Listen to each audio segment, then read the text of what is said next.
देश अपना कानून, स्वदेशी कानून की 7वीं कड़ी असली लोकतंत्र रियल डेमोक्रेसी में आपका स्वागत है। इस विषय पर हमसे गहराई में चर्चा करेंगे श्री दिलीप धनखड़, जो कि भारतीय पुलिस सेवा के पूर्व अधिकारी हैं। असली लोकतंत्र के मायने तब है जब वो लोगों की मूल भावनाओं के अनुरूप हो।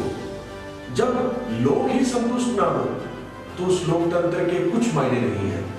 लोकतंत्र मायने तभी रखेगा जब लोग उसके साथ चलने में संतुष्ट हो, सहज हो। तो आइए चर्चा को आरंभ करते हैं।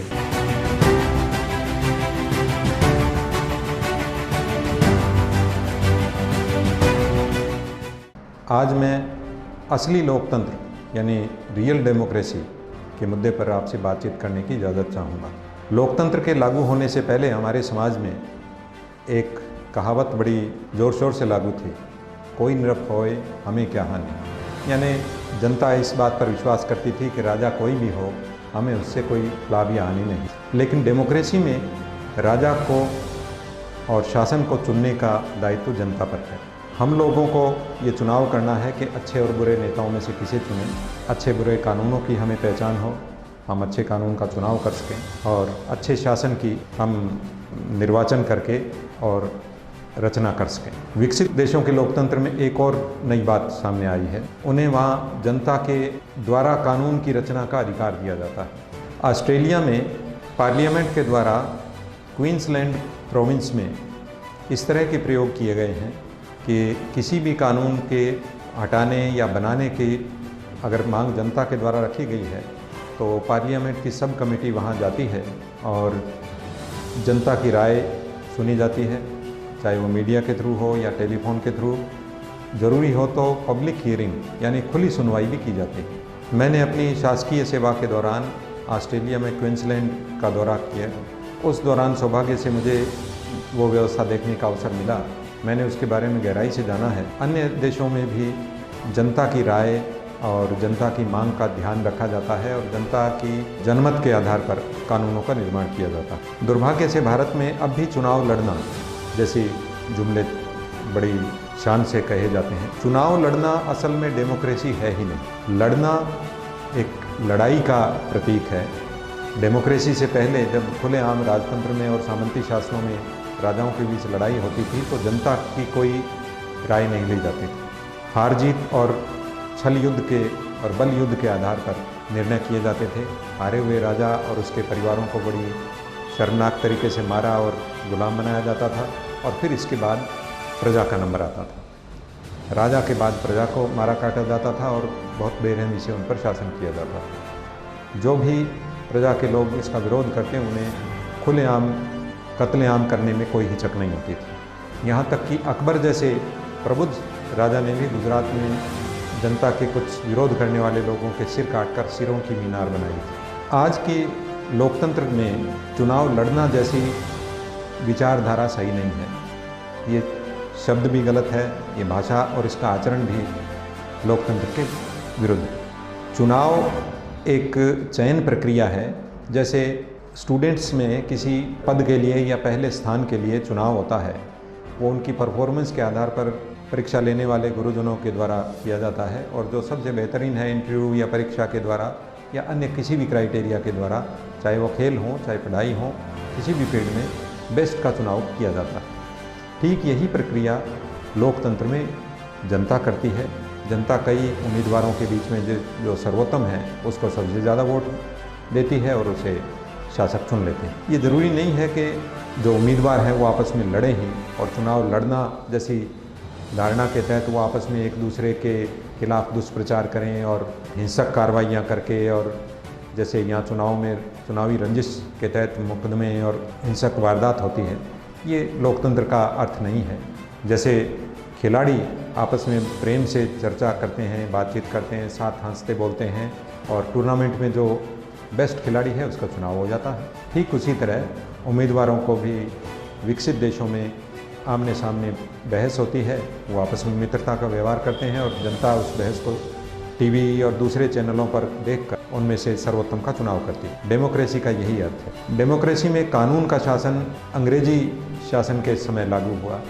मैंने अपनी पुलिस सेवा के दौरान ये पाया है कि जिस कानून के आधार पर शासन टिका है, जिस रूल ऑफ लॉ के अंग्रेज़ लोग बहुत दम भरते थे, वो कानून असल में गैर कानूनी थे। उन्होंने खुद इंग्लैंड में जो कानून लागू किए थे वो अपने 101 उपनिवेशों और गुलाम देशों में लागू नहीं किए, बल्कि इसके विपरीत उन्होंने शोषण के उपकरण बनाकर कानूनों को लागू किया। उदाहरण के तौर पर आज भी हमारे यहाँ लागू है 1860 की आईपीसी यानी इंडियन पेनल कोड, 1872 की एविडेंस एक्ट साक्ष्य कानून, 1908 का सिविल कानून, 1861 का पुलिस एक्ट, जिसकी पहली ही लाइन में है कि पुलिस एक उपकरण है, पुलिस इज़ एन इंस्ट्रूमेंट। इस कानून के अलावा भी दूसरे सारे कानूनों में जो भी सरकारी कर्मी और लोक सेवक हैं, अंग्रेज़ सरकार उन्हें इंस्ट्रूमेंट के रूप में ही इस्तेमाल करती थी। भारत के लोगों को लोक सेवाओं में चुनकर वो उन्हें मजबूर करती थी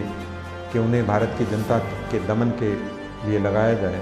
कॉर्नवालिस कोड और सारे इंग्लिश शासन की ये विरासत है कि आज भी लोक सेवकों को, चाहे वो कितने ही ईमानदार हों, जनता उन्हें इज्जत और प्रेम से नहीं देखती। उसका कारण मैंने अपनी पुलिस सेवा के दौरान यही पाया है कि जब युवा लोग पुलिस में और दूसरे महकमों में भर्ती होते हैं तो उनमें बड़े आदर्श के सपने होते हैं, लेकिन अंग्रेज़ों की ही कानून व्यवस्था और सारी कानूनी तंत्र आज तक लागू है, शासन तंत्र आज तक लागू है।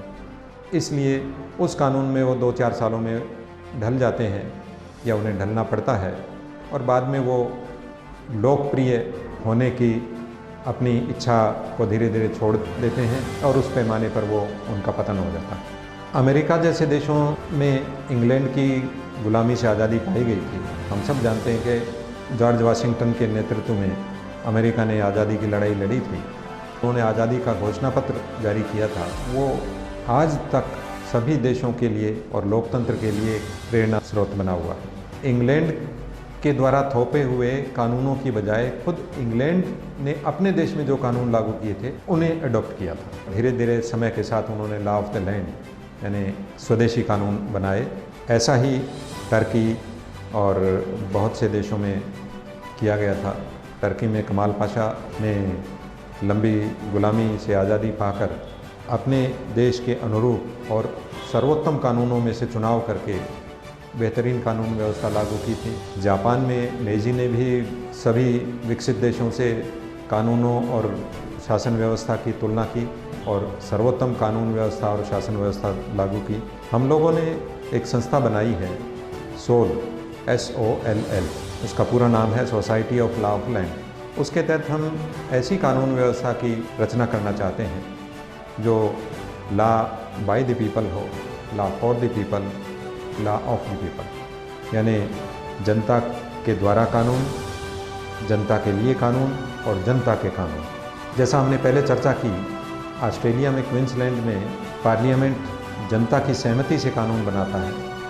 भारत में अभी तक इस बात की मांग करना भी एक हवाई उड़ान समझा जाता है, लेकिन विकसित देशों में सौभाग्य से ये लागू है, अच्छी तरह चल रही है और कानूनों को हटाने, लगाने और सस्पेंड करने या उनके किसी अंश को निरस्त करने के बारे में जनता की मांग को बहुत तवज्जो दी जाती है। यहाँ तक कि कई देशों में ऐसी व्यवस्था है जिस इंग्लैंड की हमने लोकतंत्र की व्यवस्था ली है, उस इंग्लैंड में भी MPs के अलावा जनता के द्वारा और जन संगठनों के द्वारा प्राइवेट बिल भी संसद में पेश किए जा सकते हैं और उनके आधार पर भी कानून बनते हैं। उसके लिए किसी MP के प्रस्ताव की ज़रूरत नहीं होती।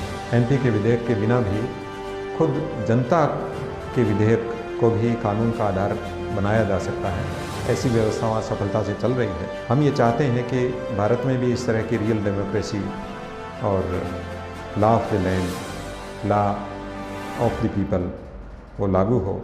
इसके लिए हम आम जनता से, विधि विशेषज्ञों से, वकीलों से, पुलिस अधिकारियों से, न्यायिक अधिकारियों से और कानून के छात्रों से, नई पीढ़ी से हम चर्चा कर रहे हैं। इसके लिए हमने काफ़ी होमवर्क किया है। हम और लोगों से भी ये उम्मीद कर रहे हैं कि वो इस काम में सहयोग दें। हमारे यहाँ जो कानून व्यवस्था प्राचीन समय में लागू थी, उसमें मनुस्मृति जैसे कुछ विधानों की बहुत आलोचना की जाती है। कई जगह तो इनकी प्रतियाँ जलाई जाती है।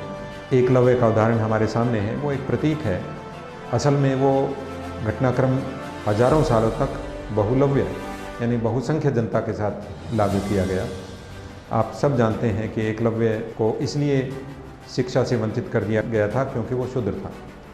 गुरु द्रोणाचार्य ने उन्हें कह दिया कि तुम क्योंकि न तो ब्राह्मण हो न क्षत्रिय हो, इसलिए तुम्हें शिक्षा नहीं दे सकते। बाद में हम सब जानते हैं कि उन्होंने अपने दम पर शिक्षा अर्जित की और उन्होंने राजकुमारों से भी बेहतरीन प्रदर्शन किया। और जब राजकुमारों को लगा कि एक शूद्र और भील हमसे बेहतर कर सकता है, तो उन्होंने गुरु द्रोणाचार्य पर जोर दिया और उसका अंगूठा कटवा लिया गया। ऐसी व्यवस्था हजारों सालों तक हम ढोते रहे हैं। इस हेटेरोडॉक्स व्यवस्था की तरह ही ईस्ट इंडिया कंपनी ने ऐसे कानून रचे थे जो जनता की भलाई के लिए नहीं होकर जनता के शोषण के लिए थे। दुर्भाग्य से हम हेटेरोडॉक्स कंपनी और ईस्ट इंडिया कंपनी दोनों की ही व्यवस्थाएं ढो रहे हैं। आपने राजा विक्रमादित्य और वेताल की कहानी सुनी होगी। वो वेताल बार बार राजा के कंधे पर सवार हो जाता था। आखिरकार विक्रमादित्य ने बड़ी कुशलता और चतुराई से और साहस से उस वेताल से मुक्ति पाई। हमारे कंधों पर मैं ये मानता हूँ कि 2 वेताल लागू हैं, एक हेटेरोडॉक्स कंपनी के और दूसरे ईस्ट इंडिया कंपनी। हमें इनसे मुक्ति पाकर असली लोकतंत्र की स्थापना करनी है। अच्छे कानून, जनता के कानून हमें लागू करने हैं, क्योंकि आने वाली व्यवस्था विश्व व्यवस्था होगी। आज भी यूएनओ, ओलंपिक खेलों में, यूनिसेफ और वर्ल्ड बैंक में हमारा रुतबा बहुत नीचे है। वो इसलिए है क्योंकि हम अपने देश में ऐसी लोकप्रिय शासन व्यवस्था, लोकप्रिय कानून व्यवस्था जो जिसमें सब लोगों का उत्थान हो सके और सबकी योग्यता का सही इस्तेमाल हो सके, आज तक लागू नहीं कर पाए हैं। औरतों की पूरी योग्यता का, क्षमता का हम लोग इस्तेमाल नहीं कर रहे हैं। 70% से ज़्यादा लोग आज भी अनपढ़ हैं। अनपढ़ों में भी बहुत से कुशल लोग हो सकते हैं, प्रतिभाशाली लोग हैं, लेकिन उनको अवसर नहीं मिल पा रहा है। अच्छी कानून व्यवस्था से उन सब की योग्यता का इस्तेमाल होगा। एक मजबूत देश के रूप में हम लोग उभरेंगे और आने वाली, चाहे वो वर्ल्ड गवर्नमेंट हो या वर्ल्ड बैंक हो या ओलंपिक गेम्स हों, उस वर्ल्ड ऑर्डर में यानी विश्व व्यवस्था में हम एक सम्मानजनक स्थान तभी प्राप्त कर पाएंगे। विश्व गुरु का जो नारा है उसको असली रूप में हम लागू कर पाएंगे और पूरी दुनिया को हम बेहतरीन बनाने के लिए अपना योगदान दे पाएंगे। लेकिन उससे पहले ज़रूरी ये है कि हम अपने यहाँ असली लोकतंत्र लागू करें, लोकप्रिय कानून व्यवस्था लागू करें, ताकि सब लोगों का कल्याण हो और विकास हो। और विकास के बाद पहले हम मजबूत बने और फिर विश्व व्यवस्था को मजबूत कर सकें। धन्यवाद।